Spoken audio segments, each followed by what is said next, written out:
आज आपण आलेलो आहोत कॉलेजच्या मुलांची गप्पा मारायला, ज्याच्यावर संपूर्ण कॉलेज चालतं. लव, क्रश आणि रिलेशनशिप आणि ब्रेकअप. चला तर आपण आज ना सर्व मुलांकडून याबद्दल माहिती काढून घेऊयात. काहींचं दिल गार्डन असतं, तर काहींचं दिल हे ब्रेकअप मोडवर असतं. आपण सगळ्या मुलांशी बोलूयात आणि आपण जाणून घेऊयात कोणाचं दिल कुठल्या मोडवर आहेत. क्रशने जर तुम्हाला हो म्हटलं तर तुमची पहिली रिॲक्शन कशी असेल? मला क्रश नाही का? मग तुला काय वाटतं आजकाल जे ब्रेकअप्स होतात तर सगळ्यात जास्त मेन कारण काय असेल ब्रेकअप होण्याचं? Long distance.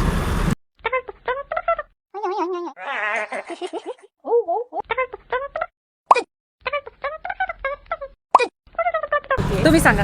मिसअंडरस्टँडिंग्स. तुम्ही? तेच मिसअंडरस्टँडिंग. तुम्हाला असं वाटतं का मुलींच्या खूप जास्त अपेक्षा मुलांकडून सध्या, त्याच्यामुळे जास्त ब्रेकअप्स होतात? तसं नाही म्हणता येणार. एवढं पुढे चांगलं आहे पुढे. असं काही नाही, पण मग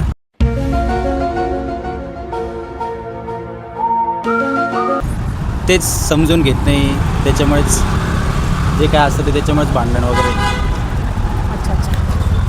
तुमचा क्रश आहे आणि त्यानेच तुम्हाला प्रपोज केलं तर तुम्हाला काय वाटेल?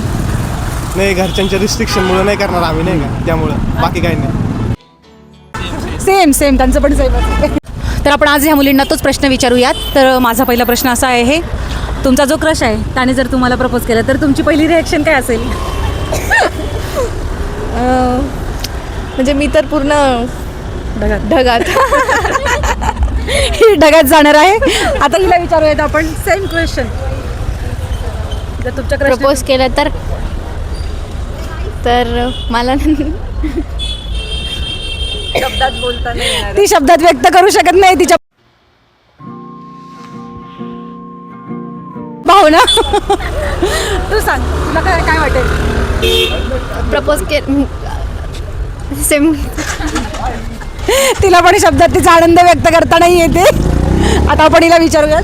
मला लाईक प्रपोज केला तर मग थोडं मी पहिले शॉकच होईल आणि मग नंतर ढगात जाईल.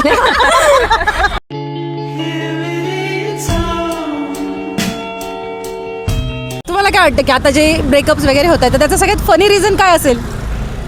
Double date. Oh, double date. तुला काय वाटतंय? टाईम इश्यू किंवा ट्रस्ट. अच्छा, ट्रस्ट.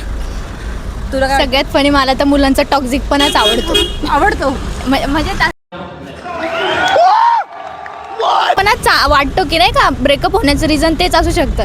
याच्याशी बोलू नको, त्याच्याशी बोलू नको, हे करू नको, ते करू नको. अच्छा, खूप जास्त पॉझिटिव्हनेस असतं मुलींच्या बाबतीत ते. अच्छा. पॉझिटिव्ह असतात पण काय ओव्हर टॉक्झिक असतात डायरेक्ट. हो.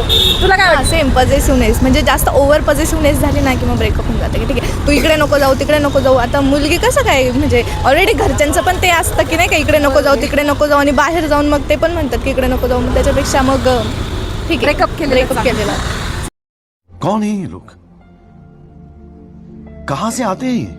तर आज तिचा वाढदिवस आहे, त्याच्यामुळे तिला पहिले आपण वाढदिवसाच्या शुभेच्छा देऊयात. Happy birthday. थँक्यू. तर मी तुला असा प्रश्न विचारते, तुझ्या क्रशने जर तुला आज वाढदिवस आहे, आज जर तुला प्रपोज केलं तर तुझी पहिली रिॲक्शन काय असेल?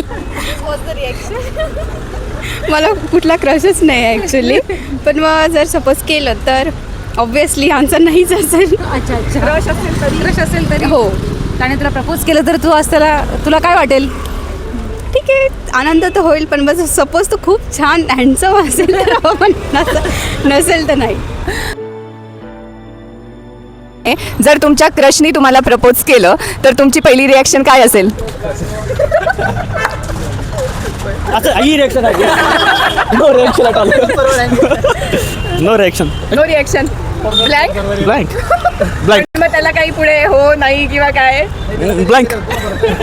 म्हणजे तिला काय ब्लँक आहे असं कसं कळणार? म्हणजे तुम्ही हो नाही म्हणणारच नाही का काही? घेऊन जाईल डायरेक्ट. प्रपोज केला चालला. ओव्हरवेल्मिंग असेल, लाईक मी खूप दिवसापासून तिला लाईक मागे आहे तिच्या, तर ओव्हरवेल्मिंग असेल. ओके, तुम्ही सांगा. नाही, माझी काही रिॲक्शन नसेल. सेम फॉर नाही. म्हणजे तुम्ही यांच्यासारखं ब्लँक पुन्हा ब्लँक होऊन जाईल आणि दुसरं काय नाही. लहानपणीपासून ब्लँकच आहे सध्या. क्रशच नाही आहे. पण समजा पूर्वी जरा रिव्हर्स मध्ये जाऊन समजा विचार ते गॅजेट तर नाही आता. माहिती नाही मला कधी ब्रेकअपच झालं नाही. आलाच नाही त्या लाईनीत नाही त्या सक्सेसफुल लाईफ जर्नी आहे का? एकदम सिंगल. ब्रेकअप करायचे भरपूर रिझन्स आहे. तरी पण तुम्हाला काय वाटतं की कोणतं जास्त असेल? बारावीचा अभ्यास करायचा होता याला, ब्रेकअप केलं. हा याचं घेऊ शकता. याचं हा 12thला होता, याचा आणि तुमच्या क्रशनी यांना प्रपोज केलं तर? चालेल.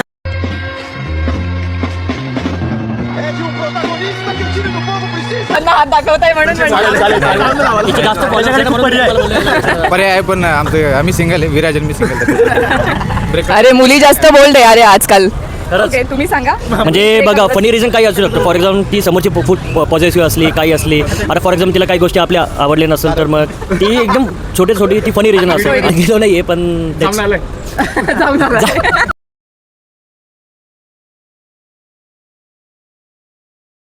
समजा तुझं एखाद्या मुलाबरोबर लग्न ठरलं आणि तुला जर असं कळलं की त्याचं अफेअर आहे तर तू काय करशील?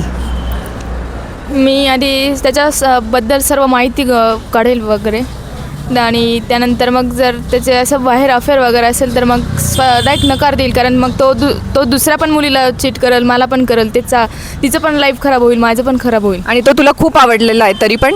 हो तरी पण. Okay good. तू सांग. मी पण तेच करेल. आधी पूर्ण माहिती घेईल आणि नंतर जर खरंच असेल तर मग नकार देईल. आणि तुम्हाला त्याच्याविषयी जर असं त्यांनी दाखवलं की सगळी माहिती आहे तुला आणि फक्त अफेअरच लपून ठेवलेलं आहे तर नीट चौकशी करेल किंवा मग ते काढून घ्यायचा प्रयत्न करेल. ओके. आणि मग तू काय करशील, म्हणजे ब्रेकअप करशील? हो ओके. तू सांग. मी पण ब्रेकअप करून टाकेल. सगळी माहिती काढून सगळी माहिती काढून घेईल, चेक करायला नीट काय म्हणताय काय नाही, सगळं चेक केल्याशिवाय काहीच करणार नाही. आपण स्वतंत्र राहू शकतो, असं काही प्रॉब्लेम नाही. की पाहिजेच नवरा किंवा मुलगा, असं काही प्रॉब्लेम नाही. Okay okay thank you.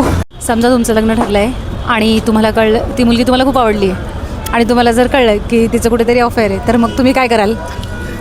तोडून घेऊ डायरेक्ट घरी. तू तुझ्या रस्त्याला, मी माझ्या रस्त्याला.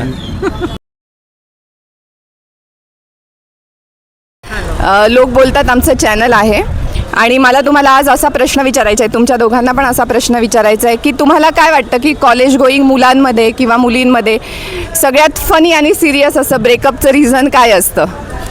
सगळ्यात फनी रिझन म्हणजे ब्रेकअपचं की म्हणजे मित्र सांगतात की अरे तुझी गर्लफ्रेंड तिकडे दिसली आणि मग नवीन कपल्स आहेत त्यांना हे सजेशन राहील की जे आता अबाउट टू गेट मॅरिड किंवा पार्टनर शोधत आहेत किंवा रिलेशनशिपमध्ये जाण्याचा प्रयत्न करत आहेत तर पिअर प्रेशर खाली कोणी काही करत नाही ना, ते बघा असं. कारण की even if we are in 21st century तरीसुद्धा अजून पण असं होतं की पॅरेंट्समुळे किंवा पिअर प्रेशरमुळे किंवा घरचे सांगतात की हा चांगला आहे हे चांगलं आहे, करतात. मनापासून नसतं पण ते ॲडजस्ट होत नाही. आजकाल जे बघता सोशल मीडियावर वगैरे तर रिबेलियन वाढलेलं आहे. त्या रिबेलियनमुळे मग ते ह्या गोष्टींकडे नंतर हे जातं असं आहे.